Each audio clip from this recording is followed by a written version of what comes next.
बहुत समय पहले की बात है। टुनटुनी चिड़िया अपनी पति की मौत के बाद अपने छोटे छोटे बच्चों के साथ पास वाले जंगल में जाकर एक घोंसला बनाकर उसमें रहने लगी। एक दिन उस जंगल में रहने वाला मिट्टू तोता टुनटुनी के पास आता है और उससे कहता है, चिड़िया बहन, आपने तो इस जंगल में अपना घोंसला बना लिया, लेकिन आपके बच्चे तो बहुत छोटे हैं। आपको पता है इस जंगल में बाज का आतंक है। जब भी बाज यहाँ आता है पक्षियों के छोटे छोटे बच्चों को उठाकर भाग जाता है। वैसे भी आपका घर तो बहुत कमजोर है, मेरी मानो तो अपना एक मजबूत घर बना लो। तब तक आप लोग कमेंट में बताएं 38 डिवाइडेड बाय 5 कितने होते हैं। अच्छा किया तोते भैया जो आपने मुझे बता दिया। मैं तो पहले से इस जंगल में नहीं आई हूँ, मुझे यहाँ के बारे में कुछ खास पता नहीं है। मैं अभी से ही अपना मजबूत घर बनाने में लग जाती हूँ। तोता भैया मैं लकड़ियाँ लेने जा रही हूँ, जब तक आप मेरे बच्चों का ध्यान रखना, मैं जल्दी आ जाऊंगी। इतना कहकर टुनटुनी चिड़िया लकड़ियाँ चुनने चली जाती है। बहुत ढूंढने पर उसे कुछ सूखी लकड़ियाँ मिल जाती हैं। इतनी लकड़ियाँ तो काफी हैं, इससे मैं अपना मजबूत घर बना लूंगी। अब इसे लेकर घर चलती हूँ। बच्चे भी अकेले हैं, मुझे ज्यादा देर उन्हें अकेला नहीं छोड़ना चाहिए। जैसे ही टुनटुनी चिड़िया लकड़ियों को उठाने लगी तभी दुष्ट कौवा वहाँ आ जाता है। ओए चिड़िया रुक, ये लकड़ियाँ मेरी हैं, मैं इन्हें ले जाऊंगा। भैया कौन है? मैंने बड़ी मुश्किल से लकड़ियों को जमा किया है, इन्हें मैं आपको नहीं दे सकती। इससे मैं अपने बच्चों के लिए मजबूत घर बनाऊंगी। अच्छा तो तू सीधी उंगली से नहीं समझेगी, मुझे अपनी उंगलियां टेढ़ी करनी पड़ेंगी। वे देख मेरे पास रामपुरी चाकू है, अगर तूने अभी ये लकड़ियां मुझे नहीं दी तो मैं इसी से तेरा पेट फाड़ डालूंगा।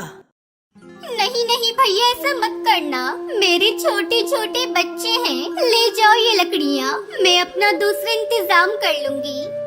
अब आई ना लाइन पर, बड़ी आई थी मुझे मना करने वाली। चल हट यहाँ से। कालू को वो सारी लकड़ियों को लेकर वहाँ से चला जाता है। टुनटुनी पास ही के एक पेड़ पर बैठ जाती है और रोने लगती है।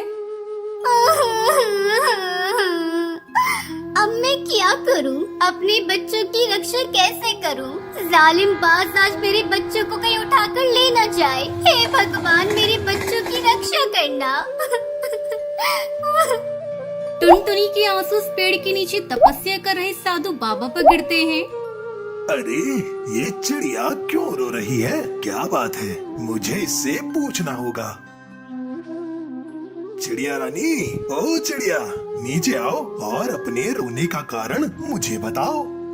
टुनटुनी अपनी सारी बात साधु महाराज को बताती है। साधु महाराज तुरंत अपने कमल का पानी मिट्टी पर गिराते हैं और देखते ही देखते वहाँ एक मिट्टी का घर प्रकट हो जाता है। ये लो चिड़िया रानी, तुम्हारे और तुम्हारे बच्चों के लिए ये मजबूत मिट्टी का घर। इसे कोई भी पक्षी कोई नुकसान नहीं पहुंचा सकता। ये जादुई मिट्टी का घर है। तुम अपने बच्चों के साथ इस घर में बिना डर के रह सकती हो। आपका बहुत बहुत शुक्रिया बाबा जी, मैं आपका ये एहसान कभी नहीं चुका पाऊंगी। आपने मेरी इतनी बड़ी मुसीबत को दूर कर दिया। फिर बाबा बाज अपनी शक्ति से उस मिट्टी के घर को उसके पेड़ पर भेज देता है। अगली रात दुष्पास शिकार की तलाश में टुनटुनी के घर के पास आता है। वो टुनटुनी के घर को तोड़ने की कोशिश करता है, तभी उसे जोरदार करंट का झटका लगता है। वो डरकर तुरंत वहाँ से भाग जाता है। उस दिन के बाद से टुनटुनी चिड़िया उस मिट्टी के घर में खुशी खुशी अपने बच्चों के साथ रहने लगी। कई दिनों से जंगल में लगातार बारिश हो रही थी। हे भगवान, पता नहीं ये बारिश कब रुकेगी। पूरे घोंसले में बारिश का पानी टपक रहा है। अरे टूनी जल्दी भाग, कहीं ये घोंसला टूटकर गिर न जाए। मैं लूसी को लेकर बाहर जा रही हूँ। अपनी माँ की चिल्लाने की आवाज सुनकर टूनी चिड़िया जल्दी से भागकर घोंसले से बाहर निकल आती है। अचानक तेज आवाज के साथ टुनटुनी का घोंसला टूटकर पेड़ से नीचे गिर जाता है। अब उनके पास रहने का कोई ठिकाना नहीं था। टुनटुनी चिड़िया अपनी बेटियों को लेकर बारिश में इधर उधर भटकने लगती है। ये कैसी आफत आ गई मेरे ऊपर। इतनी तेज बारिश में मैं अपनी बच्चियों को लेकर कब तक भटकती रहूंगी। कहीं कोई सर छुपाने की जगह मिल जाती तो अच्छा होता। काश तेरे पापा जिंदा होते तो आज हमारा पक्का घर होता। इस तरह हमें दर बदर की ठोकरें नहीं खानी पड़ती। तभी टूनी चिड़िया को दूर एक पेड़ के नीचे बहुत बड़ा गुलाब दिखाई देता है। माँ देखो, उस पेड़ के नीचे एक बहुत बड़ा गुलाब पड़ा हुआ है। चलो चलकर उस गुलाब में छुप जाते हैं। टुनटुनी चिड़िया अपनी बेटियों के साथ उस पेड़ की तरफ जाती है। अरे ये तो गुलाब का फूल लग रहा है। इसमें दरवाजा और खिड़कियाँ भी है। टुनटुनी चिड़िया जल्दी जल्दी उस गुलाब के अंदर अपनी बेटियों के साथ चली जाती है। अरे टूनी, ऐसा लग रहा है जैसे इस घर में पहले से कोई रह रहा हो। कोई बात नहीं माँ, चाहे इस घर में कोई भी रहे, अब इस घर को छोड़कर हम लोग कहीं नहीं जाएंगे। तभी टुनटुनी की छोटी बेटी लूसी भोजन मांगने लगती है। माँ मुझे भूख लगी है, मुझे कुछ खाने को दो। लूसी तू पागल हो गई है क्या? इस बारिश में माँ भोजन लेने कहाँ जाएंगी? चुपचाप सोने की कोशिश कर। टूनी दीदी मुझे नींद आ रही है, भूख से पेट में दर्द हो रहा है। माँ मुझे भूख लगी है, कुछ दो खाने को। चुप हो जा कमबख्त, मेरा दिमाग मत खा। वैसे भी इस बारिश में जान बचाना मुश्किल हो रहा है और तुझे खाने की पड़ी है। टूनी, इसे थोड़ा पानी पिला दे और फिर तुम दोनों बहनें सो जाओ। टूनी चिड़िया अपनी बहन को पानी पिलाती है और फिर दोनों बहनें सो जाती हैं। चलो, मेरी दोनों बच्चियाँ तो सो गयी, लेकिन मैं नहीं सो सकती। मुझे रात भर जागकर इनकी रखवाली करनी होगी। इतनी बारिश में कहीं कोई जहरीला जीव जंतु इस घर के अंदर ना आ जाए। रात भर टुनटुनी चिड़िया जागकर अपनी बेटियों की रखवाली करती है। सुबह होने पर टुनटुनी चिड़िया को उस गुलाब में रहने वाले कालू कौवे की आवाज सुनाई देती है। कौन है रे मेरे इस घर के अंदर? जल्दी दरवाजा खोल, मैं बाहर बारिश में भीग रहा हूँ। टुनटुनी चिड़िया दरवाजा खोलती है। ए चिड़िया, ये मेरा घर है, निकल मेरे घर से। नहीं निकलूंगी, जाओ जो करना ही कर लो। जब मैं इस घर में आई तो ये घर खाली पड़ा था। मैं कल भोजन लेने गया था और तेज बारिश होने लगी, इसीलिए मैं नहीं आ पाया। चलो अब जल्दी निकलो यहाँ से। अंकल, हम लोगों को यहाँ से मत निकालिए। हम लोग कहाँ जाएंगे? बारिश में हमारा घोंसला टूट गया है। मूर्ख चिड़िया, तुझे एक बार में समझ नहीं आता? मैं बोल रहा हूँ ना, ये मेरा घर है और मैं यहाँ किसी को रहने नहीं दे सकता। कालू भैया, मैं आपसे विनती करती हूँ, मुझे और मेरी बेटियों को इस घर से बाहर मत निकालिए। जैसे ही बारिश रुकेगी हम लोग यहाँ से चले जाएंगे। थोड़ी देर बाद बारिश रुक जाती है और टुनटुनी चिड़िया अपनी बेटियों को लेकर जाने लगती है। तभी कालू कौवा टुनटुनी चिड़िया से कहता है, तुम्हें कहीं जाने की जरूरत नहीं। तुम्हारा भाई इतना निर्दयी नहीं है जो तुम लोगों को इस घर से बाहर निकाल दे। अब से हम लोग साथ साथ रहेंगे। ये लो, मैं कुछ भोजन लेकर आया हूँ, खुद भी खा लो और बेटियों को भी खिला दो।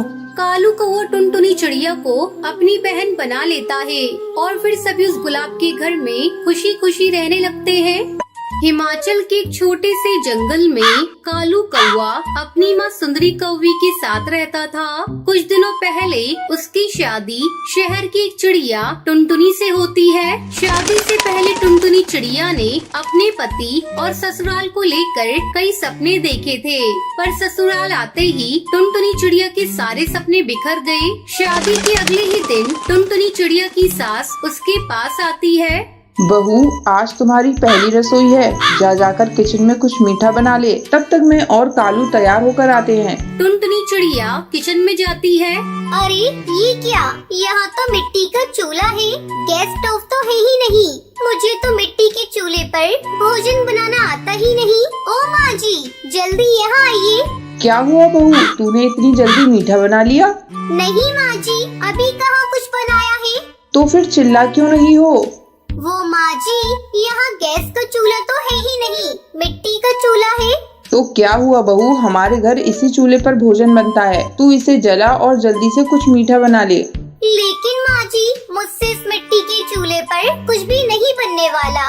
ऐसा करिए, आप एक गैस का चूल्हा खरीद कर मंगवा दीजिए, फिर मैं उस पर रसगुल्ले बना दूंगी। देखो बहू, ये गांव है, यहाँ सभी के घरों में मिट्टी के चूल्हे पर ही भोजन बनता है। अब मैं तेरे लिए नियम तो नहीं बदल सकती। किसी तरह टुनटुनी चिड़िया मिट्टी के चूल्हे पर रसगुल्ले बनाती है। ये लीजिए माँ जी, मैंने रसगुल्ले बना लिए। खाकर बताइए ये कैसे बने हैं, फिर मैं कालू जी को भी देख कर आऊँ। सुंदरी कौवी रसगुल्ले को खाने लगती है। बहू, रसगुल्ले तो बहुत ही स्वादिष्ट बने हैं, लेकिन तूने पहली बार मिट्टी के चूल्हे पर बनाया है ना, इसलिए तुझे परेशानी हुई है। धीरे धीरे टुनटुनी मिट्टी के चूल्हे पर भोजन बनाना सीख जाती है। इस तरह कुछ दिन गुजर जाते हैं। एक दिन सुंदरी कौवी मिट्टी से चूल्हे बना रही थी। टुनटुनी बहू, आ मैं तुझे मिट्टी के चूल्हे बनाना सिखाती हूँ। टुनटुनी चिड़िया अपनी सास से मिट्टी के चूल्हे बनाना सीखने लगती है। माँ जी, आप तो मिट्टी के बहुत सुंदर चूल्हे बनाती है। आपको पता है हमारे शहर में मिट्टी के चूल्हे बेचने दूर दूर गांव से पक्षी आते हैं। कुछ ही दिनों में त्योहारों का मौसम शुरू होने वाला है और घर घर में से मिट्टी के चूल्हे पर प्रसाद बनाकर पक्षी अपनी अपनी देवता को चढ़ाते हैं। मैं सोच रही हूँ माँ जी, क्यों न इस बार हम लोग भी मिट्टी का चूल्हा बनाकर शहर के जंगल में बेचें। वैसे भी पूरा दिन हम घर में खाली बैठे रहते हैं। बहू, तेरे बात में तो दम है। अगर हमें ऊपरी कमाई हो जाती है तो घर चलाने में कालू की भी मदद हो जाएगी। फिर दोनों सास बहू मिलकर मिट्टी के बहुत सारे सुंदर सुंदर चूल्हे बनाती हैं और उन्हें अच्छी तरह से धूप में सुखाकर शहर के जंगल में बेचने के लिए ले जाती हैं। चूल्हे ले लो चूल्हे, मिट्टी के सुंदर टिकाऊ चूल्हे, चूल्हे ले लो चूल्हे। तभी टूनी चिड़िया उनके पास आती है। बहन, एक कितने में दे रही हो? अगर तुम्हारे दाम सही हुए तो मैं तुमसे 2 चूल्हे खरीदूंगी। वैसे यहाँ सभी पक्षी 100 रुपए में चूल्हा बेच रहे हैं, लेकिन मैं आपको 100 रुपए में 2 चूल्हे दे दूंगी। ठीक है, मुझे 2 चूल्हे दे दो। इस तरह टुनटुनी चिड़िया और सुंदरी कौवी के बनाए हुए मिट्टी के चूल्हे कुछ ही घंटों में सारे बिक जाते हैं। देखा माँ जी, हमारे बनाए हुए मिट्टी के चूल्हे सबसे पहले बिक गए। लेकिन बहू, हमने चूल्हे के दाम बहुत कम रखे हैं। कोई बात नहीं माँ जी, जैसे जैसे हमारे ग्राहक बढ़ेंगे वैसे वैसे हम चूल्हे के दाम थोड़े थोड़े बढ़ा देंगे। ये सब तेरी वजह से हुआ है बहू। अब जल्दी घर चल, हमें कल बेचने के लिए मिट्टी के चूल्हे भी बनाने हैं। फिर दोनों सास बहू घर जाती है और मिट्टी के चूल्हे बनाने में लग जाती हैं। इस तरह मिट्टी के चूल्हे बेचकर दोनों सास बहू बहुत खुश होती हैं और खुशी खुशी रहने लगती हैं। तो ये थी आज की कहानी। आज का सवाल ये है, टुनटुनी अपनी सास को क्या बनाकर खिलाती है? अगर आपको पता है तो कमेंट करके जरूर बताएं। वीडियो अच्छी लगी हो तो इस वीडियो को लाइक और शेयर करना ना भूलें। कड़कनाथ सेठ का जंगल में अच्छा कारोबार था। उसके घर में रुपए पैसे धन दौलत की कोई कमी नहीं थी।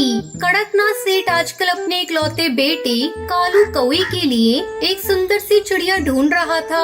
एक दिन कड़कनाथ सेठ के दरवाजे पर दस्तक होती है। दरवाजा खोलने पर कड़कनाथ सेठ को एक सुंदर सी चिड़िया दिखाई देती है। हाँ हाँ, कहो बेटा, किससे मिलना है? अंकल जी, क्या आप कुछ देर के लिए मुझे अपने घोंसले में रुकने के लिए जगह दे सकते हैं? एक दुष्बाज मेरे पीछे पड़ा है। मेरे पिता ने एक बात से कुछ कर्ज ले रखा था। कर्ज चुकाए बिना ही मेरे पिता का देहांत हो गया है। जब से मेरे पिता की मौत हुई है तब से वो बाज मुझ पर शादी करने का दबाव बना रहा है। मैं उस दुष्ट से शादी नहीं करना चाहती हूँ। किसी तरह से अपनी जान बचाकर यहाँ पर आई हूँ। प्लीज मुझे उस बाज की गंदी नजर से बचा लीजिए।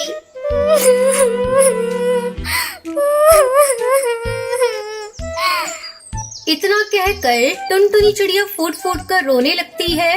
सुंदर चिड़िया की आंसू देखकर कड़कनाथ सेठ को उस पर तरस आ जाता है और वो उसको अपने घर में रुकने के लिए जगह दे देता है। अरे बेटी, रो नहीं तुम, इसे अपना ही घर समझो। जब तक तुम्हारे लिए किसी और जगह का इंतजाम नहीं हो जाता, तुम आराम से यहाँ रह सकती हो। अगले दिन अंकल जी, आज से दोनों वक्त का खाना और घर की साफ सफाई का सारा काम मैं किया करूँगी। अब आपने मुझे घर में रखा है तो मेरा भी तो कुछ फर्ज बनता है ना, मैं भी आपके काम में हाथ बटाऊं। देखते ही देखते चंद ही दिनों में टुनटुनी चिड़िया कड़कनाथ और उसके बेटे का दिल जीत लेती है। अरे जिस बहू की तलाश में इतने दिनों से कर रहा था, मुझे लगता है टुनटुनी के रूप में मुझे वो बहू मिल गई है। अगर तुम्हें पसंद हो तो मैं टुनटुनी से तेरी शादी की बात चलाऊं? हाँ पापा, टुनटुनी तो मुझे भी बहुत अच्छी लगती है। अगर वो शादी करके हमारे घर आ जाएगी तो हमारा घर तो सच में स्वर्ग जैसा सुंदर हो जाएगा। उसके बाद कालू कौआ और टुनटुनी की शादी की तैयारियां शुरू हो जाती है। कड़कनाथ सेठ अपने इकलौते बेटी की शादी के लिए महंगे से महंगे जेवर और 36 पकवान बनवाता है। खूब धूमधाम से शादी का आयोजन होता है, जिसमें जंगल के सभी बड़े बड़े पक्षी महंगे तोहफों के साथ शामिल होते हैं। शादी के अगले दिन हरिया काका कड़कनाथ सेठ के घर आता है और जोर जोर से दरवाजा पीटते हुए बोलता है, अरे कड़कनाथ भाई साहब, उठिए, आखिर कब तक सोते रहेंगे? अरे सुबह से शाम होने आई है, क्या बात है? आज तो आपके घर का दरवाजा ही नहीं खुला। बार बार दरवाजा पीटने पर भी जब दरवाजा नहीं खुलता है तो हरिया काका पड़ोस के पक्षियों को बुला लाते हैं। सभी पक्षी मिलकर दरवाजा तोड़ देते हैं और घर के अंदर दाखिल होते हैं। अरे ये क्या हो गया? भाई साहब का तो पूरा घर खाली हो गया। रात में उनके घर में आए हुए इतने सारे तोहफे सब कहाँ चले गए? और इतना दरवाजा पीटने के बाद भी ये भाई साहब और कालू आखिर जाग क्यों नहीं रहे हैं? और इनकी नई बहू कहाँ चली गई? हाय, कोई पानी डालो इनके ऊपर, पहले इन्हें होश में तो लाओ, बाकी की कहानी तो ये खुद सुनाएंगे। फिर सभी पक्षी कड़कनाथ सेठ और कालू को होश में लाते हैं। अरे क्या बात है भाइयों, आप लोग सब मेरे घर में कैसे जमा हो गए? अरे कुछ बात हुई है क्या? नहीं भाई साहब, बात तो आप बताओ, आखिर हुआ क्या है? आप दोनों बाप बेटे बेहोश क्यों पड़े थे? और आपकी बहू कहाँ गई? आपका पूरा घर भी खाली पड़ा है। अपने घर की हालत देखकर और अपनी बहू टुनटुनी को यूं गायब देखकर वो दोनों सारा माजरा समझ जाते हैं और सर पकड़कर रोने लगते हैं। हाय हाय, मैं तो लुट गया, मैं बर्बाद हो गया। अरे वो कोई मजबूर चिड़िया नहीं थी, अरे वो तो एक लुटेरी दुल्हन थी जो पूरा प्लान बनाकर आई थी और मेरा सारा रुपया पैसा और धन दौलत लूट कर भाग गई। अब मैं क्या करूँगा? उसे कहाँ ढूंढूंगा? अरे मैंने उस पर भरोसा किया और उसने मेरे साथ इतना बड़ा विश्वासघात किया। कड़कनाथ सेठ इतने बड़े धोखे से उभर नहीं पाता और कुछ ही दिनों में सदमे से उसकी मौत हो जाती है। इस घटना के कुछ दिनों बाद पासी के जंगल के पक्षी आपस में बातें कर रहे थे। अरे दोस्तों, क्या आज ये अखबार पढ़ा? अरे ये देखो, आज के अखबार में क्या खबर छपी है? शहर से आए हुए एक करोड़पति कबूतर को गांव की सीधी सादी सी चिड़िया की जरूरत है। ना कोई दहेज, ना कोई बंधन, बस सादगी से शादी करके अपने साथ शहर ले जाना चाहते हैं। अरे भाई, पूरे जंगल में ये खबर फैला दो। अरे क्या पता हमारे जंगल के किसी पक्षी का भविष्य ही संवर जाए। देखते ही देखते बंटी कबूतर से जंगल की सभी चिड़ियाएं मिलने आने लगती हैं। बंटी कबूतर सभी चिड़ियाओं में से सुंदर सी चिड़िया को पसंद कर लेता है, जिसका नाम टूनी होता है। शादी वाले दिन फेरों के समय बंटी कबूतर सभी पक्षियों से कहता है, पक्षियों, आज मैं बहुत ही खुश हूँ। मेरे पास धन दौलत रुपए की कोई कमी नहीं है। मैंने जीवन में बहुत रुपया कमाया है। बस एक सुंदर और सुशील जीवन साथी की जरूरत थी, जो कि टूनी से मिलने के बाद पूरी हो गई है। आज से मेरी सारी संपत्ति की आधी मालकिन मेरी पत्नी होगी। वैसे तो मेरा इस दुनिया में कोई नहीं है, लेकिन फेरों से पहले मैं चाहता हूँ कि मेरा इकलौता भाई जो अभी अभी शादी में पहुँचा है, वो पहले मेरी दुल्हन को देख ले, उसके बाद ही मैं फेरे लूंगा। उसके बाद बंटी कबूतर का भाई कालू आकर दुल्हन बनी टूनी का चेहरा देखता है। अरे मैं तो मर गई। इतना कहकर टुनटुनी चिड़िया वहाँ से भागने लगती है। अरे भाग क्या रही हो मेरी प्यारी दुल्हनिया? और कितने नाम बदलोगी? अब तुम खुद अपनी कहानी सुनाओगी या मैं सुनाऊं?